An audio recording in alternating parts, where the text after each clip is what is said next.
13 red cities in Israel. It's implemented under the traffic light system that Israel put into place last year. So at the current moment, the restrictions, the red city, this designation, it doesn't really mean anything. There was a time when it was first put in place that it connotated a number of restrictions that were also put into place if the city was red.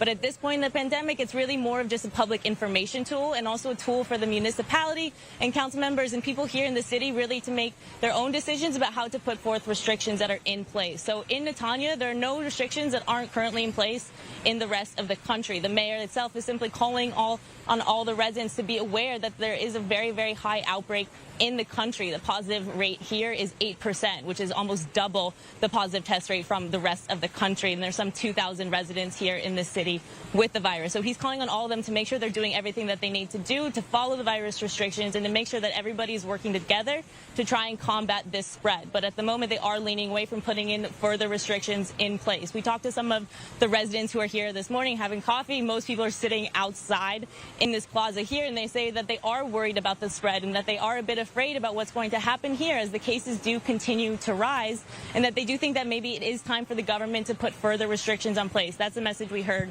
from some of the residents here.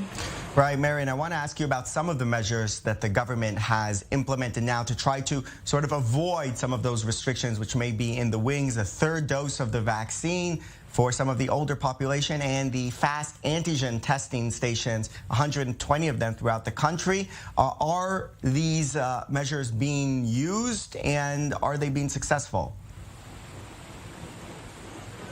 Yes, so testing has been the real shift focus of the government, that they're trying to implement more testing centers throughout the country, especially in red cities. So you can see here in Netanya that there are a number of efforts in place to make sure that if people are exposed to coronavirus or they believe they're exposed to coronavirus, that they can go and get tested somewhere convenient from them. That's one thing the government is saying, that this is a new shift in their policy, that they need to try and make sure to switch to testing rather than imposing new restrictions.